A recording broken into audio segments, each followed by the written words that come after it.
This problem is Chapter 7, Form A handout.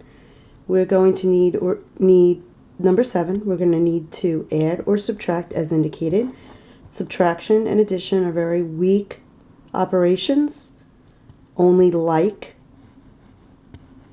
parts or like terms can be combined. In order for a fraction to be like, they need the same denominator. That just means they're the same size. So what we need to do here is we need to get the least common multiple of the denominators, sometimes called the LCD, but then we lose the important word multiple.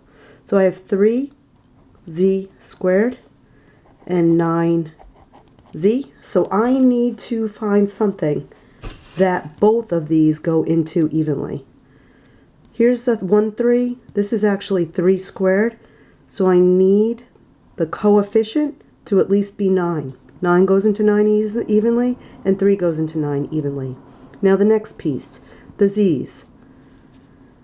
I need something bigger, because it's a multiple, that z squared goes into evenly and z goes into evenly.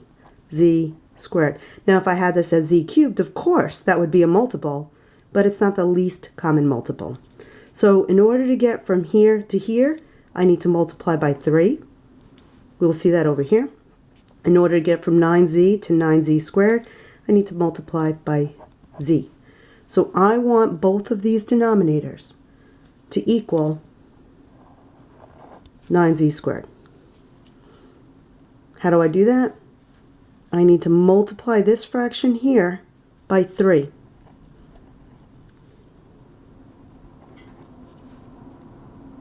All I did with this fraction is multiply by 1. What I need to do with this fraction here is multiply by z. As long as z is not 0, we're okay with this. And obviously z is not 0, otherwise this wouldn't work. Keep that in mind. We're going to actually write that down. Z cannot equal 0, otherwise we have a problem here. So when I do this, multiply across the top, multiply across the bottom, multiply across the top, multiply across the bottom, and we are subtracting these two. They have common denominators. Now that we have common denominators, we can add or subtract across the top. Now be careful with this. When you push this negative sign up, we're okay. We need to make sure we subtract that whole numerator. 9z squared. And I'm taking a look to see if we can reduce this at all, and no, that's about all we can do. So the answer here is 15 minus 4z over 9z squared. I have another one that's just like this, number 8. We're going to add or subtract as indicated.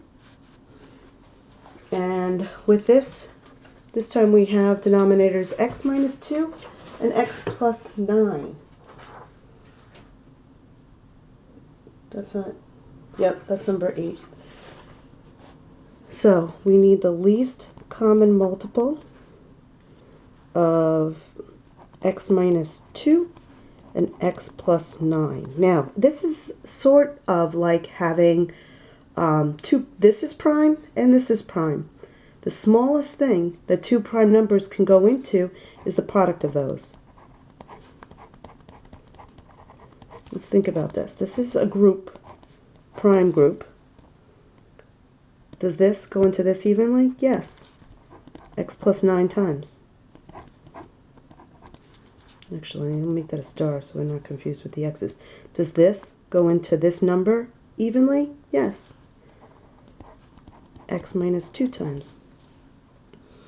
So with our problem, when we have an x minus 2 in the denominator, we need to multiply the numerator and the denominator by x plus 9. Instead of squeezing it in there, what I'll do is I'll keep the 4 over x minus 2, and I'll multiply by x plus 9 over x plus 9, and then I'm going to add 6 over x plus 9, and multiply that one by x minus 2, x minus 2. I really look to see what's missing from this denominator so that they match up. I'm missing an x minus 2, a factor. I'm missing a factor. I'm multiplying this fraction by 1, and I'm multiplying this fraction by 1. So let's, same denominators, see that? And let's write this all as a one fraction plus 6 x minus 2. Now if this was a subtraction, this would be a negative sign, and we'd have to distribute it. X minus 2, x plus 9. Do not cancel. Do not try to cancel, and then you have nothing on the bottom. You can't do that. I can only cancel if everything is multiplied on the top. You cancel factors, not terms. You can't do that. So I've really got to work on the top. Try to reduce it. 4x plus 36 plus 6x minus 12 all over x minus 2, x plus 9. Let's combine like terms. We end up with, combine the x's, we get 10x. Combine the constants, 36 minus 12 is 24.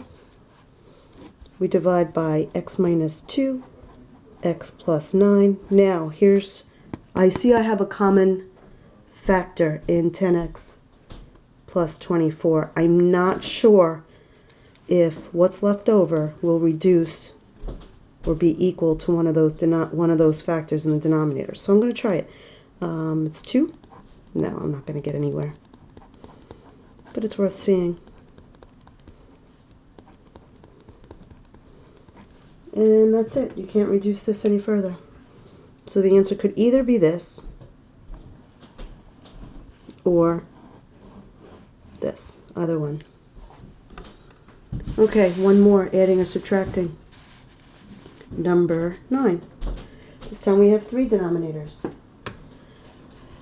1, 2, 3. This one looks kind of complicated, doesn't it?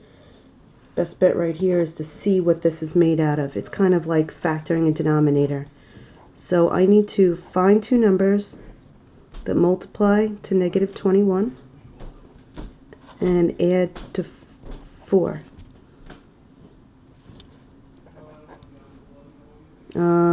They're the different signs. So the difference is 7 and 3. There's not many things that go into 21 anyway. When I add them, they need to be positive. So the bigger one is positive. The smaller one is negative. So when I add these 2 numbers, I get 4. When I multiply these 2 numbers, I get negative 21. The only way, shortcut, the only way I can get p squared is a p and a p, which leaves me all that negative 21 in the back. 1 in the front, negative 21 in the back. Okay, so, oh, look at that. That sometimes sets you up that way. So I have the least common multiple of 3 things. P plus 7, P minus 3, and P plus 7, P minus 3. Now, I don't know if you see it, but this is the least common multiple of all these.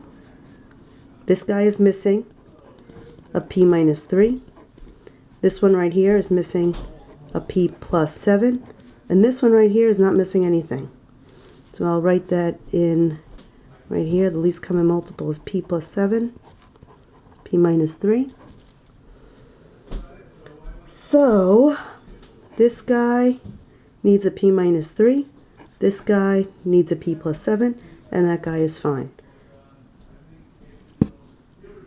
So, knowing what I need here, I'm going to do 5, P minus 3. Be careful with this. So, I'm doing P minus 3 for this top and bottom. This one, P plus 7, and this one, 1. Numerator and denominator. That's how we're getting common denominators. Shortcutting this one. This one's going to be 3 times P plus 7. and this one's going to be minus 4p. And notice how I've already added or subtracted across the top.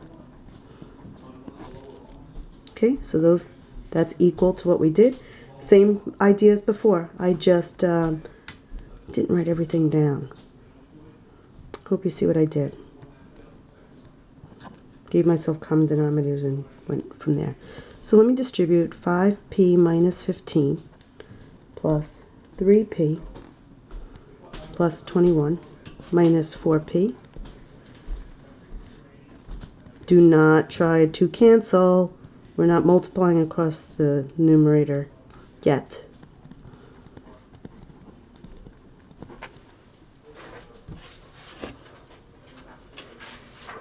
So when we reduce this, 5p plus 3p is 8p, minus 4p is 4p. Negative 15 plus 21 is 6.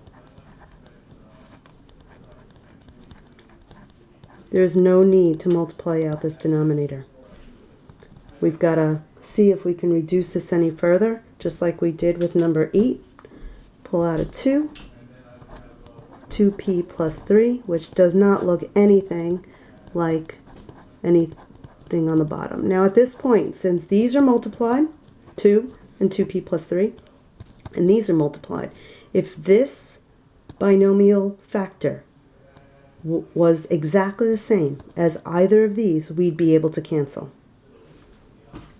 So we can have this as our answer, or this is our answer, and it does not reduce any further.